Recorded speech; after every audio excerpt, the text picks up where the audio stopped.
бүгдээ нөхцсөн хүн амьдараа шулан болдог. Олноо өргөгдсөний 10 он буюу 1920 оны зун Сэлбийн хөвөн дээр зусч байсан Пүрэв хэмээх хэрэг 17 настай охин очмаа генетикэн алгуулжээ. Тэр үед Сэлб бол одоогийн шиг тасрах шахсан шиднэс шиг байсангүй.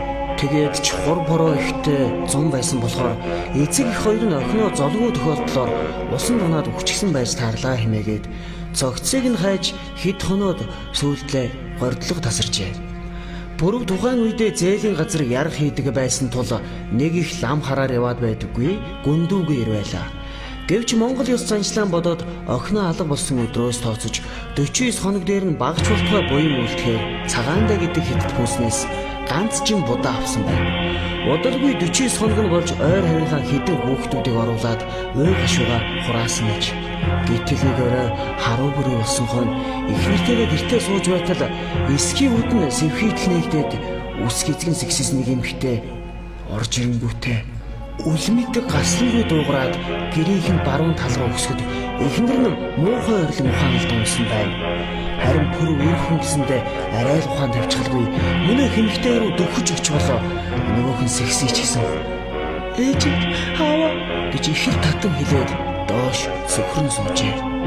Энэ үед Пүрэв бүр нэгдэн сандарч зог тусснаа дахин ойртож сайтар ажиглан харвал яа харахгүй төрсөн охин байлаа. Үгсэн гэж бодож явсан охин нь ийхүү гинт хүмүүн бүсээ төрхтэйгээр ороод ирсэн нь айдас сэжгийг нь төрүүлж байсан ч охиноо тэврэн авч мөн байна хэмээн нулимс туслуулан үглэж байжээ. Удалгүй ихнэр нь ухаан орж бөөн уйлаа майлаан болсон гэж. Ингээд эцэг их хоёр нь охиныхоо ус цусыг янзлахаар дэнгийн гэрэлд нүүрэнд нь ойртуултал нүүр нь пад харлаж хавцруултаад ус гизгэн дайгэрч ноолроод хүн харахын эцэсгүй юм байж. Тиймээс Пүрэв охиноосоо бүх хүчрийг нь хэл хэмээн шаардсан байна. Очмоо овоо ухаан нуужирсан бололтой гүн санаа алдан хэсэг суугаад сонссон хүн хэрт хиймээр зүйл ярьсан байна. Тэр өдөр очмоо консулын дэмж ороод буцаж явахад нь залуухан лам дууджээ. Тэр элдвэр бодлого явж очихдоо лам чамайг довдон тайжийн баг хатан дуудаж байна гэж. Тэгэхээр нь очмоо ойр зүрийн багсаг ажилд зарах гэсэн юм байлгүй гэж бодонгуудаа ганц хоёр лам мөнгөний хөлс өгч магадгүй хэмээн баярлаж ламыг даган тайжийн өргөө рүү явжээ. Лам түүнийг дагуулan өндөр шургаагийн хашаан дотор ороход улаан халцтай өргөөний арын байшинд ороход нэгэн эмэгтэй орон дээр хөвтчихсэн. Өмнө нь 3 лам гүрэн тавьж байсан. Сайн хөвчтэй эмэгтэй рүү харвал 3 жилийн өмнө тайчтан баруун аймгаас сүр дүүлэн болгон байж буулгаж авчихсан баг хатан дүрээрээ байж. Харин тэр өөрийн ухаангүй байгаа бололтой намайг дуудаад байна гэж дэмэрч байлаа.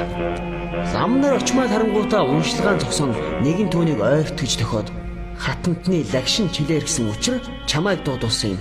Маа энийг хүртчих гээд мөнгөн зүгцтэй аршаан бололтой зүйл өгсөн юм. Бүсгүй айх гайхах зэрэгцэн эргэлзэхэд лам зүгээр хүртчихтэй хөөмн гэж дахин хэлэхэд тэр ууж орхижээ.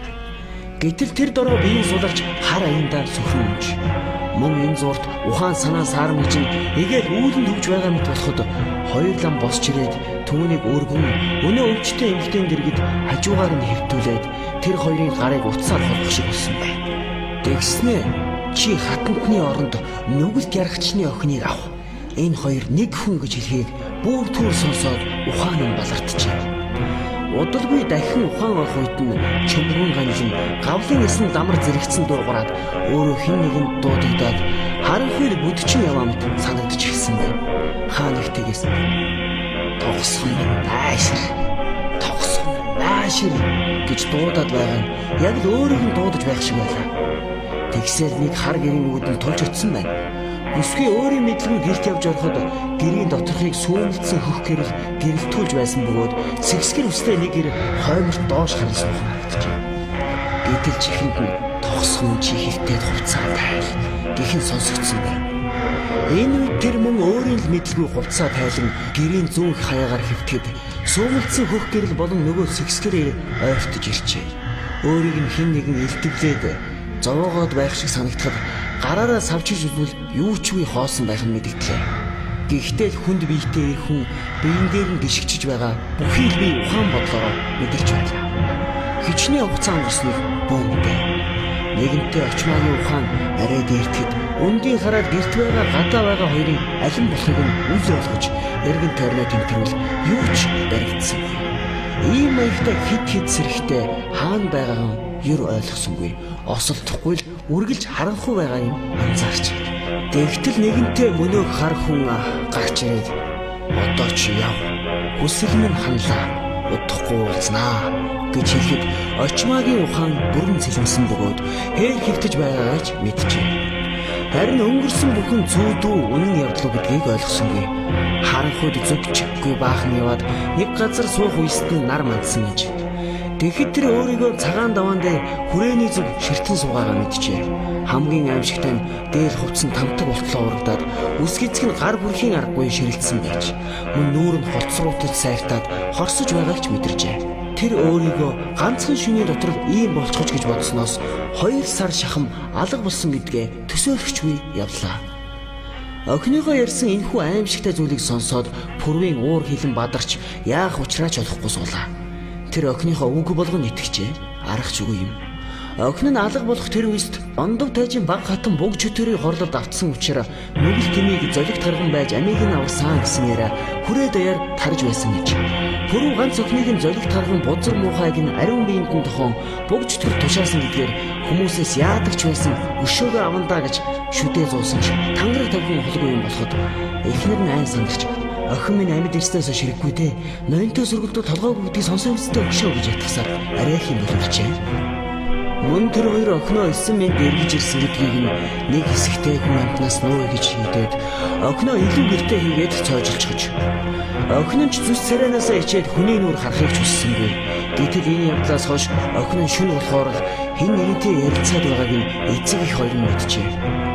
Тиймээс нэг өглөө ээж нь түүнээс шүн хинтээ яриад байгаа юм бэ гэж асуухад охин нь нэлээд удаан дуугүй сууснаа нөгөө хүнтэй гэж шивнэг шахам өгүүлжээ.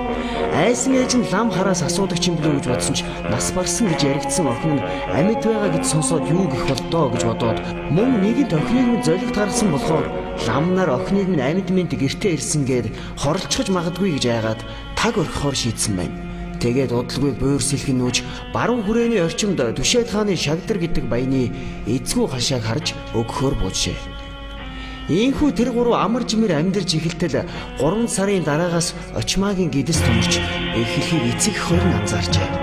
Энэ явдал эцэг эхийн сэтгэлийг үнэхээр их зовоож байлаа.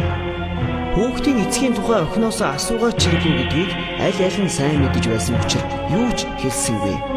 Ингэснээр 1921 он гараад удаагүй байтал очмаа нэг шөнө амарчих болж дуншиж эхэлжээ. Тэр үед гамин цэргүүд хүрээ хизэрчихсэн байсан учраас Пүрв амьд үг шахуу явж байж их барих жинхэнг олж ирсэн байна. Очмаа төрөх гэж өчнөө зовсон бөгөөд гэнэтхэн эрэгтэй хүн хахирхан хоолоогоор уйлах сонсогдсноо их барих жимхтэй ордуу тавхан сонсогджээ. Энэ үед гэрийн гадаа байсан Пүрв гэртгүүн орвол их барих жинхэнг хар цагаан дуугүй хажуугаар нь мушуухан гараад явчихжээ. Эхнэр нь хухаа цагаан царайтай амтэн охиныхоо цээжийг түшин суухаж Пүрв хүүхдэд баймгүй эргэл баргил хоолоогоор бархих үлгээтэй хүүхэд рүү ойртон хоцсноо. Цочихтой золтой тулгатай гал дээрээ ойччихсангүй. Халиурсан буурал үстэй, амаараа дүүрэн шүдтэй, хос ивэртэй амтэн байдгаараа ангаажчихсан орилж байхын тэр.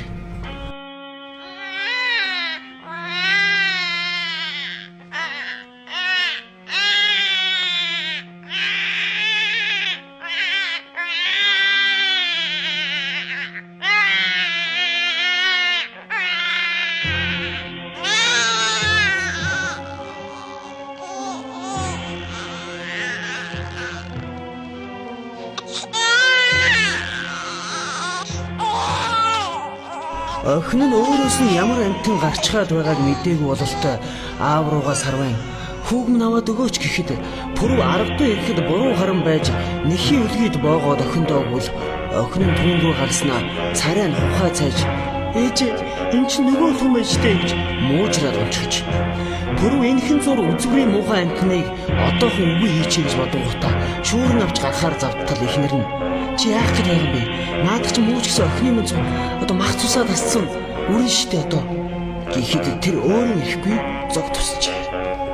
Охин нь ч гэсэн уйлан байж хэрэггүй тул яах чарга байсангүй.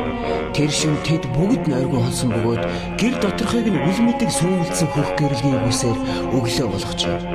Өглөөний нар тооноор тусахад өнөө хамтан орох байх газраа олж ядан байдгаараа бархирч гарсан ба сайн харвал ганцхан шөнийн дотор аман дотор нь 2 соёо урагчсан байж.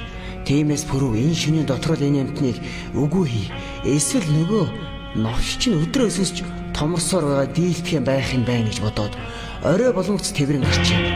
Охин нь ордуу тавьж байсан ч пүрв энэ бол хүн биш буг чөтгөр байна. Чи зүгээр наанаа суув.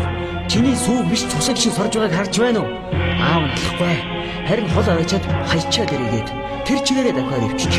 Тэр явсаар 70 давхрын ингэрт очиж үнэ амтны аманд нь өөхөн хүлээд орчихжээ. Тэгээд эргэж ч харалгүй явсаар гэртээ ирсэн бөгөөд тэр шөнө айхтар салхитэгдэн тэдний өрхийг хамаад явчихсан байна. Харин онгорхой тооноор нь хөх гэрэл орж ирээд очмаагийн дээгүүр эргэлдэхэд тэр босон хараач. Би хүүтээр явна гэж хувцлаж эхэлжээ. Энэ үед эцэг эх хоёр түүнийг дарсаар байж арайхийн өглөө болгосон байна. Харин дараа өдөр нь пүрв хоолны юм олж ирэхээр зээл рүү явсан бөгөөд очмаа өдөржин буруу гарan хөвтжээ. Тэгснэ оройн нар жарах үед би бицсад гараад ирээ гэд гарсан аж. Гэсэн ч орж ирэхгүй удаад байхаар нь ээж нь гарч харвал аль хэдийн ос хөвгүй болсон байж. Пүрвийг гэртээ ирэхэд эхнэр нь уйлан хайлан өгсөн учраас пүрв бүх учрыг нь ойлгон өгдөөгүй гараад ивчихж. Тэр мөнөөх амтныг орхисон 70 давхрын ингэрт очисон боловч тэнд юу ч байсангүй. Гагцхүү золбин ногтол хаасаагүй хуцж байлаа. Энэ өдрөөс хойш пүрв охиноо хайж явах болсон байна. Удалгүй түүний ухаан солиорсон бөгөөд таарсан хүн болгондоо дээрх зүйлийг ярьж явдаг байж. Ингэсээр нэг л өглөө 70 давхрын ингэрт өгсөн байгааг нь хүмүүс харжээ. Түүний 2 гарыг нохоо идсэн ч юм уу, эсвэл ямар нэгэн амтнд тастаад ажилласан ч юм уу, юу тач эрэмдэг болсон түүний зогц нэлээд удаан тэнд байсан эцэст үгүй болсон гэдэг. Харин эхнэр нь 50 он хүртэл амьд байсан бөгөөд охиноо хизээ нэгэн цагт хүрээд ирнэ гэсэн итгэлээр харуулцаар байсан тухай мэдэх цөөнгүй хүн байдаг юм лээ. Хөөхөө өсвийг золгүй хувь тавилан руу түлхсэн довдон тайжих өөмөний үед голомтоороо сүрсэн ч цаанаа авчихтай биздээ. Очмаа тухайн үед хайцсан болох амьд өгсөн эсхийг нь хинч мэдээгүй бөгөөд ганц нэг лам энэ тухай сонсоод бүгдээ нөхцөн хүн андаараа шулан болдог юм аа гэж ярьж байжээ. Эмэгтэй хүүхдийг хамаагүй гадуур явуулж эсвэл ийм явдал тохиолдох чинь билүү?